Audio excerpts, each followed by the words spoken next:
Welcome back to After Hours Engineering. We finally have reached the core.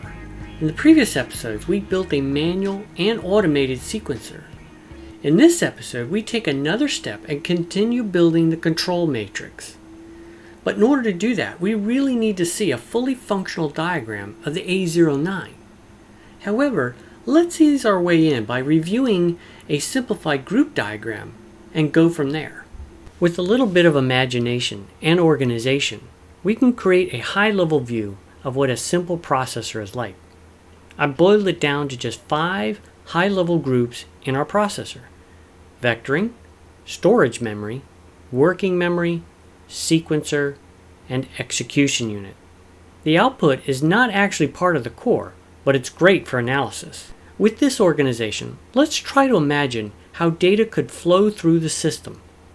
For example, the first thing we could do is point the processor at the bottom of storage memory and find an address value that points to the first instruction to execute. Maybe next it could fetch the instruction and decode it. And depending on what the instruction is, it may route the data to both working memory, execution, or both. Perhaps now you have a better idea of how a processor is organized. I think we're ready to look at an actual logic diagram, including a high-level walkthrough of the design. Are you ready? Of course you are. Let's go for a walk. Hopefully the diagram looks somewhat familiar, even though we lack specific details. We'll start with the orange box, then travel to the yellow, followed by the gray, green, and finally purple box. In the orange box, we see something familiar, the reset vector. Recall in the previous episode where our goal was to copy the reset vector address into the memory address register. Well, here it is.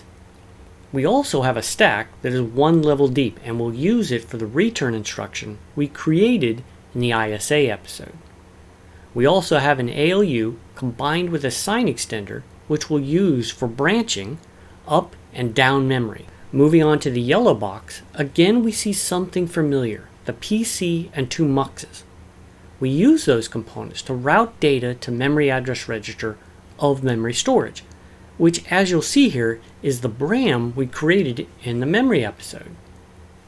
In the gray box, we have the instruction register and control matrix, the core of the processor, and it is the control matrix that we start building and simulating in this episode. To the right is the green box that groups working memory, which we implemented as a register file. The additional multiplexer gives us the ability to route up to 4 sources into the destination register. And finally, we have the purple box, the execution unit of the processor, which we know as the ALU. To the right is an output port, which typically is not part of a processor, but we need a way to see storage values, so an output register has been hardwired in for debugging. Well, that wasn't too complex, but at least we have an idea of what our end goal is. Perhaps we should start by just building the shell of a control matrix, which includes the reset sequence and the instruction fetch cycle. Let's do it. Focusing on the top section of the diagram, which concentrates on the reset sequence, we can clearly see how the reset vector moves through the PC towards memory. Once memory has provided the value at the bottom of memory, the IR, or the instruction register, is loaded and its output is routed back to the PC as 0 extended, meaning we're not sign extending it, we're just copying zeros up to the upper 8 bits. The memory then outputs the instruction at that location, which is again loaded into the instruction register as an actual instruction this time rather than an address. That is our goal. We'll start by building the shell first. Here we are in our control matrix. This is just a shell, meaning it only has the reset sequence and loading of the instruction register. In following episodes, we'll fill it completely full with all the other features of the processor. So as usual, we have our parameters defined up here. We have 3 inputs, the clock, the reset, and the instruction register. And then we have all of our output control signals. These will be routed to all of the components in ours, muxes, registers, program counters, RAM, etc. And then we have 2 more outputs that pretty much identify the state of the processor, which there's only 2. It's either running, being in the ready state, or it's come to a complete halt. Now we have some local defines to help clean up the code a bit. We're defining sizes of mux inputs, defining the sizes of the state variables, and now we have the actual states themselves. In our control matrix, we have two state concepts going on. We have an outer state, which is the main sequence state, and then we have the reset sequence state, which only occurs during the reset state. And we have registers to hold those state variables, and then we have our internal registers to hold the values before they're routed to the output of the control matrix. And here are those two registers for holding the external function states. Because it's a simulation, we set up for a reset and then just start at vector 1. Next, we take a look at the combinational section of our code, and it is driven by two state variables, an outer state, which is called state, and an inner state, which is called vector state, and this one is only present during the reset sequence. Next, we have all of our default values assigned. This helps minimize latches from forming. So let's take a look at the main outer state first, and we'll look at just its outermost values. We have defined the reset, a ready, a fetch, two fetches, and a halt. Now this is not going to be the final structure of our control matrix, but it is good enough for just performing the reset and instruction loading. So let's take a look at the first outermost state, which is the reset. And in it, we have some control signals being set, and now we have that inner vector state. So let's pop that open, and we can see that it is actually made up the 4 vector states that we've defined above. We'll take a look at the first one, and in it we set the source for the program counter, and we enable loading of the program counter. And while we're at it, we take advantage of resetting the instruction register. We really don't need to do this because instruction register will be loaded all the time with some specific value. But I'm just being cautious. And then finally we move to the next state. Now one thing that needs to be mentioned here is that in between states is a negative edge of a clock. And that is where these signals will take action. So by the time we get to state 2, these control signals will have been honored. In state 2 we do nothing, and I'll explain that in a later video as we fill it out with actual real control signals. But for now we don't really need this vector, but it helps complete the picture. In vector state 3 we actually do load the instruction register, which then sends us to vector state 4. Remember, moving between states allows a negative edge clock to occur, so all of these signals being set on the positive edge are honored at the end of the state. And then finally in 4, we redirect the PC source to go grab the 0 extend low section. And we again set the PC up for loading, and we finally internally track that we're done with the reset signal. And then we finally go to the ready state. So that is it for the reset vector state. So let's collapse that and look at the ready state. And in this one, we're going to set that external signal to 1. This indicates to any external devices that the CPU is now ready. And then we move to the next state. So if we come down here and look at that one, we're really not doing much in it right now. We will in the future. And in this one, we finally set the next state to halt. Now this is not typically what we're going to do. I'm just doing it for this shell control matrix. That's all. You really don't want to set your halt here. What you want to do is to go into an infinite cycle where you're fetching an instruction and decoding an instruction. So this would not be a halt. It would be the s_decode state. And then finally we set up the instruction register to load and increment our program counter. We're just being complete with these signals. And here is that halt state, which we keep the halt state in that state by assigning itself over and over. And of course we set our halt flag ready and we drop the ready signal. That's it for the main control combinatorial control signals. Now let's take a look at the sequential side of the Mealy machine, which is driven by the positive edge of the clock. We know that if we have an active reset going on, we immediately drive the current state to reset and the vector state starts over at vector state 1.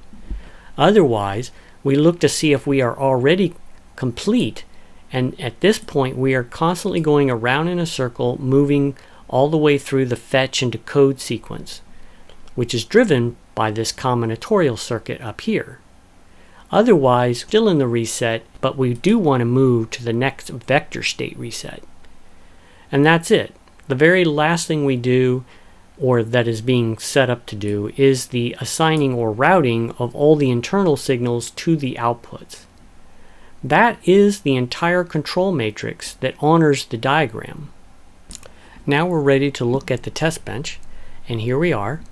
Keep in mind that test benches are where you bring in all of the components that you're trying to test, and in this case we have 5 different components that we'll be testing, including the control matrix. So at the top we have our defines for different data widths and sizes for different muxes. We have all of our control signals that will feed into the devices themselves. We have our clock and our master reset. Then we have all of the wires, or the buses in this case, that go between the components. And then we have this unusual looking sign extension, which I'll cover in a later video. But this basically takes the low address bits of the instruction register and piles in a bunch of zeros to the left side into the upper 8 bits, and what you get is a 16-bit value on the output, and that is routed to the program counter.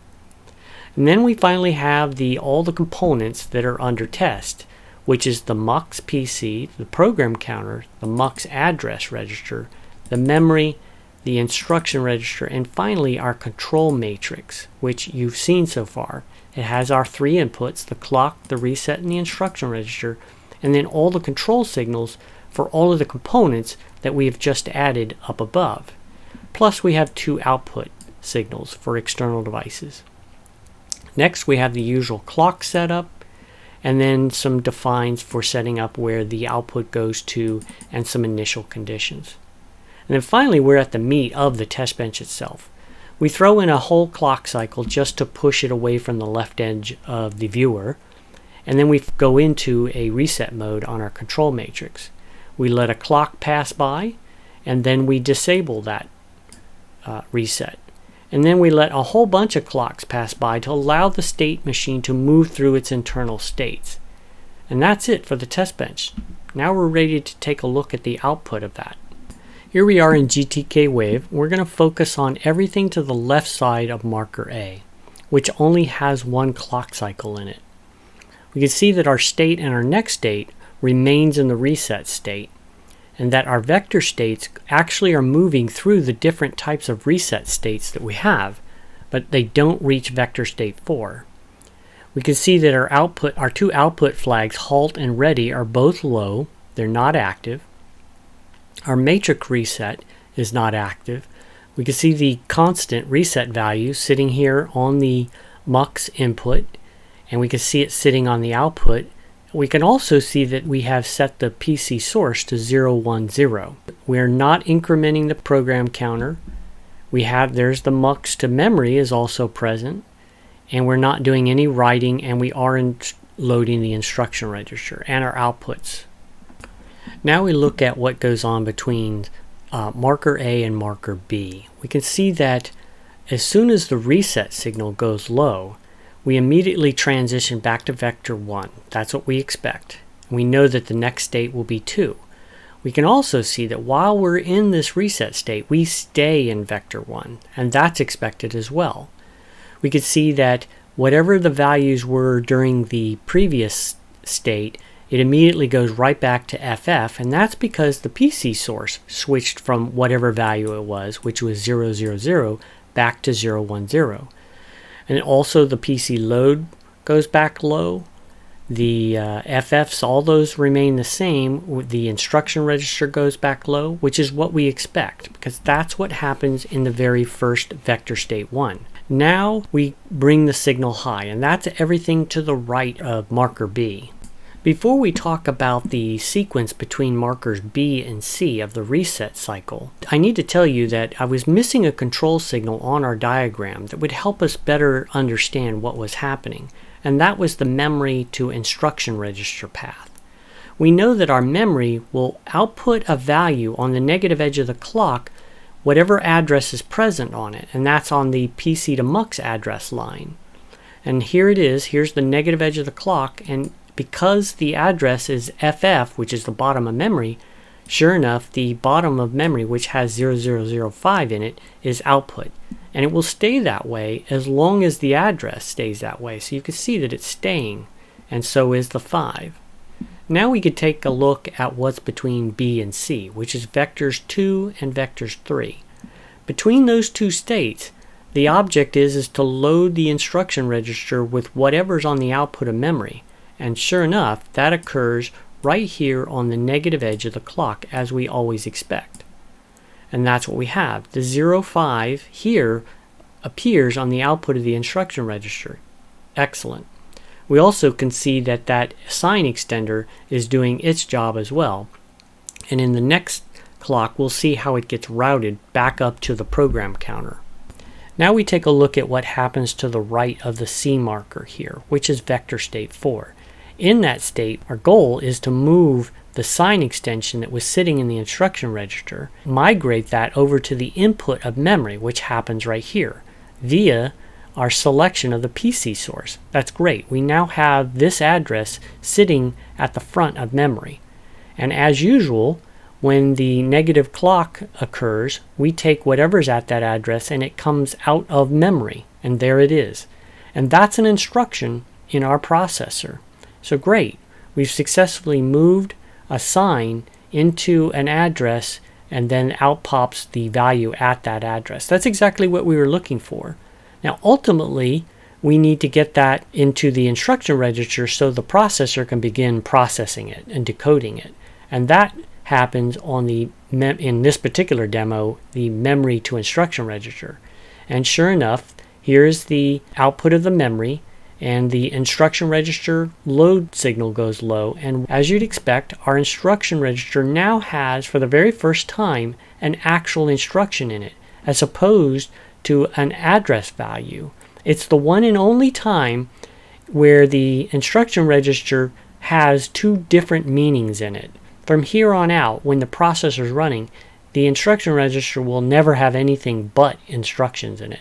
And that's exactly what we expect. We also remember, if you'll recall, we bumped up the program counter's increment right here. And sure enough, the address went from 5 to 6. Excellent. Finally, we'll talk about what happens after marker D, and that is the halt. And you can see that in the halt state, we have raised the output of the halt state to active, and we've dropped the ready signal.